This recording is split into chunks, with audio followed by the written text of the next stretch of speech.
Hola a todos, ¿cómo están? Espero que muy bien. Sean bienvenidos a esta su serie y su canal Hablemos de Historia Venezuela. Hoy vamos a continuar con el pequeño ciclo que nos hemos planteado con Miguel Rodríguez, exministro de Cordiplan, sobre el tema CAP y el gran viraje en el marco del centenario del presidente Carlos Andrés Pérez. En el primer programa, como ustedes recordarán, hablamos sobre la gestación del plan de ajuste macroeconómico, sobre la realidad de la economía venezolana a finales de la década de los 80 del siglo pasado y sobre todo cómo se gestó la posibilidad de aplicar un plan de ajuste como el que se aplicó. En el segundo programa, Miguel Rodríguez nos explicó las medidas concretas que se tomaron en el año de 1989, cómo se armó el equipo, quiénes lo conformaban y, muy importante, los primeros obstáculos que la implementación del plan tuvo que enfrentar.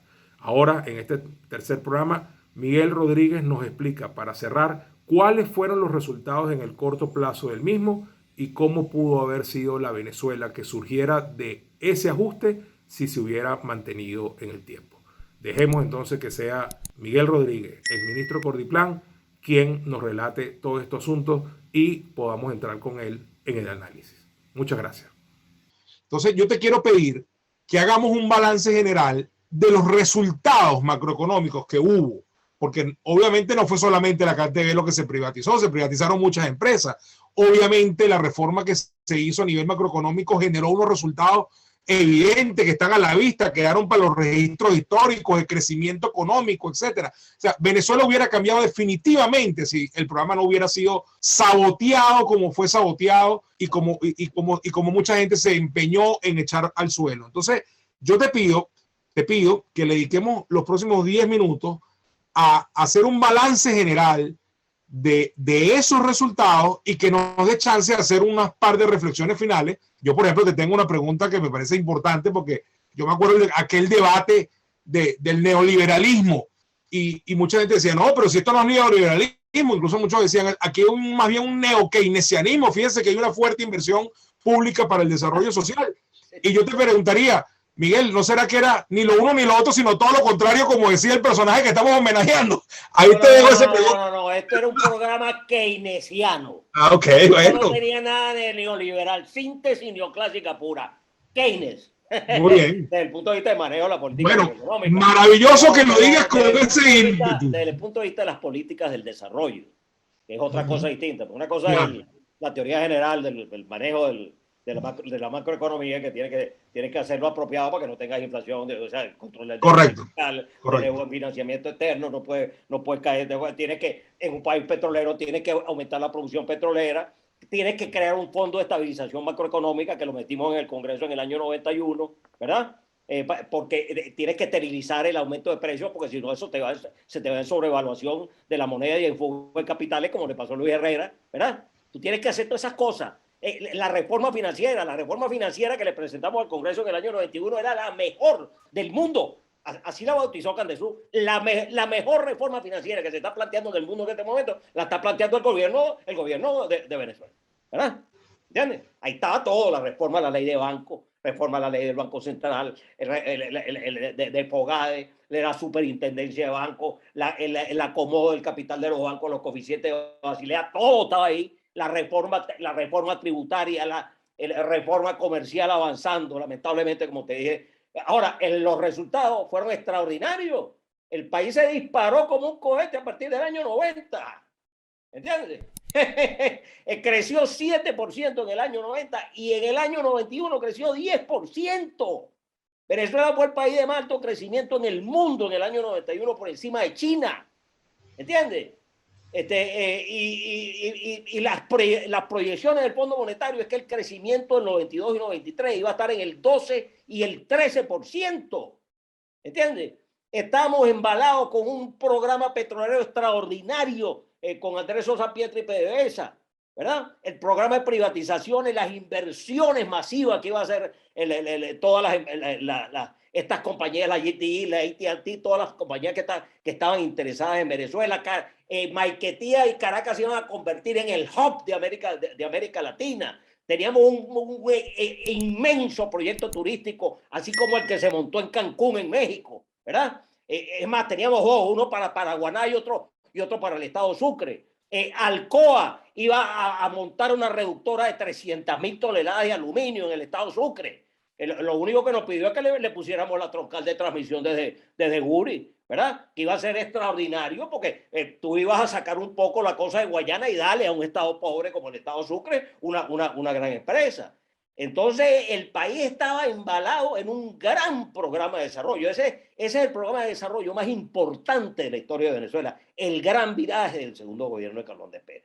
Habíamos hecho además la elección directa de gobernadores, ¿verdad? Desde diciembre del año 89. Salieron, yo me acuerdo que el policía me decía, Miguel, es que el presidente está loco, vamos a tener que meterlo en una camisa de fuerza, en un manicomio, porque ¿cómo es posible que vaya a entregar la mitad de las gobernaciones cuando siempre nosotros hemos nombrado a todos los gobernadores? Yo le decía, ministro, pero dice que en Estados Unidos la mitad de los gobernadores son demócratas y la mitad son republicanos. Eso es inevitable. La democracia hay que compartir el poder, etcétera. Y esa fue otra cosa grandiosa, la reforma política de Carlos Andrés. Ojo, Miguel, y eso que te estaba diciendo. Los gobernadores copellanos y Andrés Velázquez y Tablante, que salieron electos, decían, coño, es que nosotros no nos explicamos, ministro, cómo ustedes nos favorecen a nosotros igual que a los gobernadores ADECO. Y no nos quitan recursos, sino más bien nos dan proyectos. ¿Cómo es eso? Le digo, sí, ustedes son los gobernadores de Venezuela. A nosotros no nos interesa si son adecos, copellanos, del más o del menos. ¿Ok? Nosotros a todos los atendemos igual. ¿Ok? No, y eso. Déjame decirte una cosa muy importante. En el gobierno más honesto de toda la historia de Venezuela, desde Guaycaipuro hasta el día de hoy, el gobierno más honesto de toda la historia de Venezuela fue el segundo gobierno de Carlos Andrés Pérez.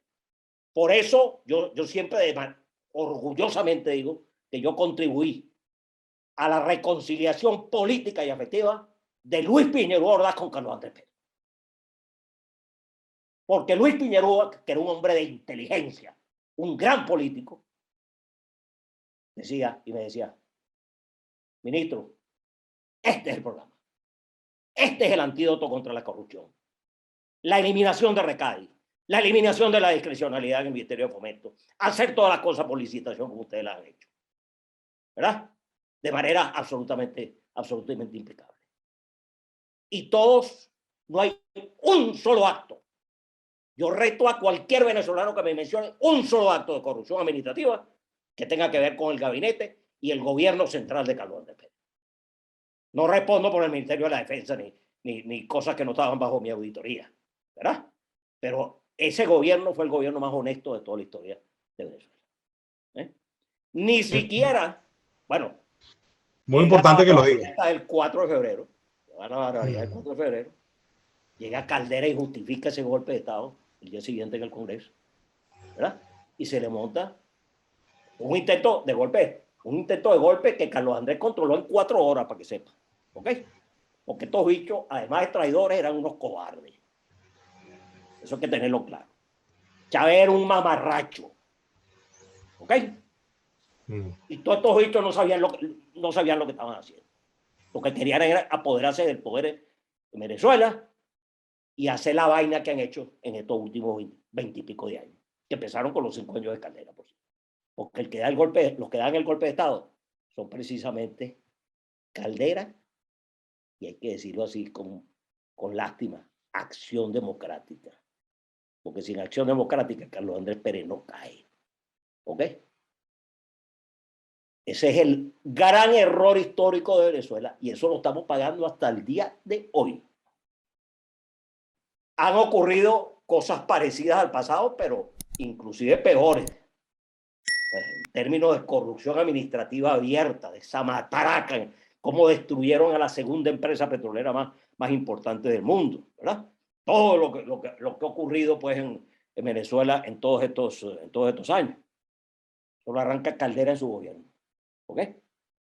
Con una locura que fue el cierre del Banco Latino que provocó la crisis financiera que se llevó a la mitad del sector bancario venezolano. Eso no lo hizo ni Chávez. ¿Ok? Después que teníamos ese gran gobierno que hubiera significado para Venezuela una cosa distinta. la incorporación de la generación Ayacucho en funciones políticas ya, en la lucha política en Venezuela, ¿verdad? El ejemplo de que los gobiernos se pueden hacer y ser exitosos y tener un altísimo crecimiento económico con absoluta honestidad, ¿verdad? Haciendo las cosas que hay que hacer, de que el antídoto contra la pobreza es la educación. Teníamos programas educativos extraordinarios, masivos, maravillosos. Ya te dije que lo que hicimos con el sistema de orquestas juveniles e infantiles, pero el proyecto educativo del Gran Viraje era extraordinario. Fíjate cómo está la educación pública en Venezuela al día de hoy. Por el piso, por el piso. Destruida, la educación primaria, la educación secundaria, corrompida, con o sea, una cosa, las universidades en el suelo. Bueno, no, Venezuela hoy debería ser un país de un ingreso per cápita de $40,000, $50,000 al año mínimo. Venezuela debería tener un ingreso per cápita más alto que Corea del Sur o del nivel de Corea del Sur o de cualquiera de esos países asiáticos, ¿verdad? Debía tener $1 trillón en el fondo soberano. Debía tener la seguridad social asegurada de toda la población venezolana.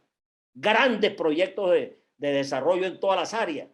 Cuando tú ves a Dubái y ves a los países árabes, ¿verdad? Que son países que tú llegas allá y tú ves un país desarrollado.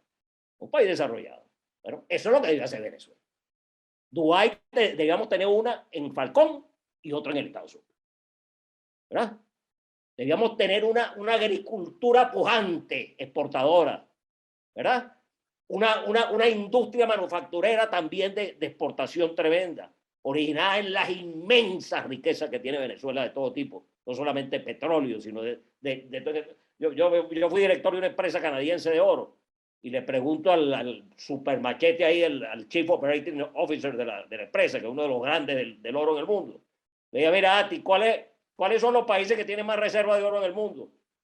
Le digo, bueno, el número 1 es Venezuela y el número 2 es Sudán. Imagínate tú. Mira, Miguel. Mira, nosotros tenemos un país, estos 30 años eran fundamentales para el desarrollo de Venezuela. Así es. Venezuela ya está produciendo 10 millones, no Rusia, Venezuela ya está produciendo 10 millones de barriles diarios. ¿Entiendes? Debía ser, bueno, debía ser un país desarrollado, verdaderamente desarrollado. Nosotros teníamos hasta un proyecto para eliminar los ranchos de Caracas, creando ciudades satélites importantes. Ya eso estaba avanzando en los directorios del BID y del Banco Mundial. Pero te estoy hablando de un proyecto de 10 billones de dólares de la época. O sea, 30, 40 billones de dólares hoy en día. ¿Verdad? Y no solo Caracas, sino el resto. Nosotros en estos 30 años hemos debido construir, ¿verdad?, la patria más extraordinaria, el país más extraordinario del mundo. Y lo que hicimos lo que hicieron los políticos, montando estos bichos, ¿verdad?, tumbando a Carlos Andrés Pérez, defenestrando a Carlos Andrés Pérez y llevándose de la mano a Chávez al poder.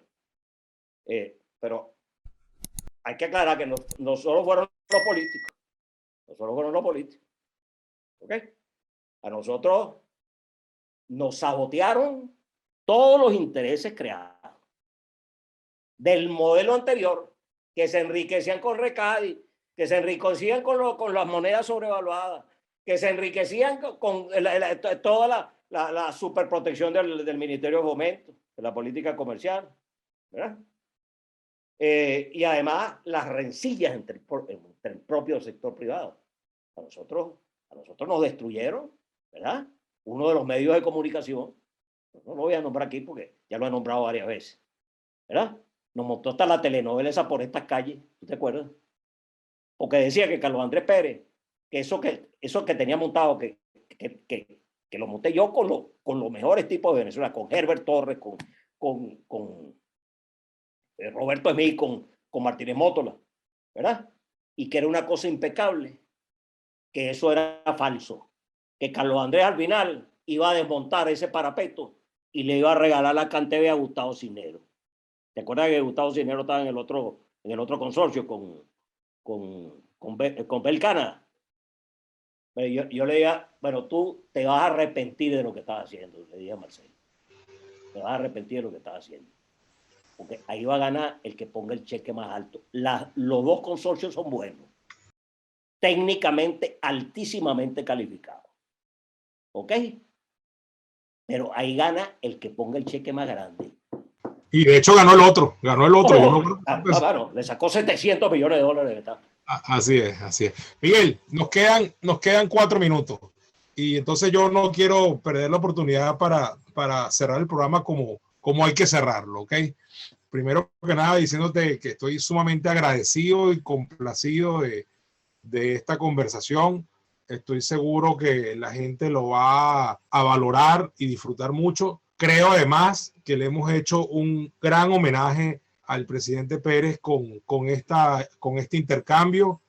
Yo no participé de ese gobierno sino en los últimos días, porque a mí me designa el presidente Pérez subsecretario del Consejo de Ministros el 15 de mayo del 93, 5 días antes de que saliera la sentencia que nos defenestró el poder. Era yo un chamo, Miguel, tenía 24 años. No lo había cumplido cuando me designó. O sea que yo lo que llegué fue a ver, lamentablemente, la salida de Pérez, pero pude presenciar aquel discurso famoso donde dijo que hubiera preferido otra muerte. Pude ver cómo ese 20 de mayo la bandera nacional que ondeaba en la entrada de Miraflores se rajó por la mitad entre la franja azul y la franja roja, que mucha gente dijo, caramba, esto es como una premonición de lo que le viene a Venezuela, y terminó siendo así. Y obviamente, bueno, me quedé acompañando al presidente Velázquez en su periodo de interregno, porque evidentemente era una persona amiga y era un hombre bien intencionado que llegó ahí por una circunstancia del destino, porque él no buscó eso ni formó parte de la conspiración que se montó para defenestrar a Pérez del poder. Quiero decirte que escuchándote, intercambiando contigo, he recordado mucho en la primera década de este siglo. Solíamos vernos con bastante frecuencia cuando te invitábamos a que fueras el ponente en nuestros almuerzos conferencias, cuando teníamos a Visión Emergente, y siempre fue muy fructífero todo ese intercambio que tuvimos en esa época y que hoy hemos refrescado con este programa, lo cual te agradezco de verdad. Bueno, agradecido a ti, Cipriano, por haberme dado la oportunidad de echar todos estos cuentos que en realidad se refieren a ese gran personaje. Esos 4 o 5 años fueron fundamentales de la historia de Venezuela. Han debido tener otro destino, el país sería otro, porque tuvimos a ese inmenso estadista, político, ser humano extraordinario, que fue Carlos Andrés Pérez. Dios lo tenga en la gloria. Amén. Y que en algún momento se retomen los pasos que dio ese extraordinario personaje, a quien yo quise como a mi padre. Así es. Ay, que él también te estimaba a ti muchísimo. Eso lo dijo muchas veces, en muchas reuniones y en muchos sitios. Bueno, Miguel, ahora sí llegó la hora de cerrar. Queda menos de un minuto de conexión. Muchísimas gracias de nuevo. Gracias a todos los que escuchan este programa. Espero que les sea de provecho. Y con esto, pues ponemos fin a este capítulo que forma parte del ciclo del conmemorativo del centenario del presidente Carlos Andrés Pérez, y muy concretamente le hemos dedicado esta conversación tan sabrosa con Miguel Rodríguez a hablar de CAP y el Gran Viraje, el gran proyecto que se puso en marcha en Venezuela en 1989 para cambiar el rumbo de su economía, para reorientar el gasto público, para eliminar los focos de corrupción y desviación de los recursos del Estado, y que lamentablemente fue truncado por una conspiración y por elementos que terminaron conectándose, que a lo mejor al principio no tenían que ver una cosa con la otra, pero que terminaron conectándose porque, como dijo Miguel, se tocaron muchos intereses, se pisaron muchos callos, y además había una conspiración en la Fuerza Armada de vieja data que termina reventando en febrero del año 92, y que extrañamente el sector político, lejos de condenarla y defenestrarla para siempre, lo que hizo fue de alguna manera aliarse indirectamente con lo que estaba detrás de esos intentos. Miguel, nuevamente, gracias. Lamentablemente no terminaron con Carlos Andrés Pérez. Carlos Andrés Pérez reivindica cada segundo que pasa ante la historia de Venezuela. Terminaron destruyendo a Venezuela. que es lo que ha ocurrido lamentablemente. Así es, Ojalá así la es, tienes mejor toda la razón. Tienes toda la razón y menos mal que la historia se está encargando de poner a cada quien en su sitio y los hechos donde, como fueron. De verdad. Te lo agradezco, Miguel. Fuerte abrazo. Un abrazo, Cipriano. Nos mantenemos en contacto. Un gustazo. Que estés muy bien. Igualmente. Nos vemos. Gracias.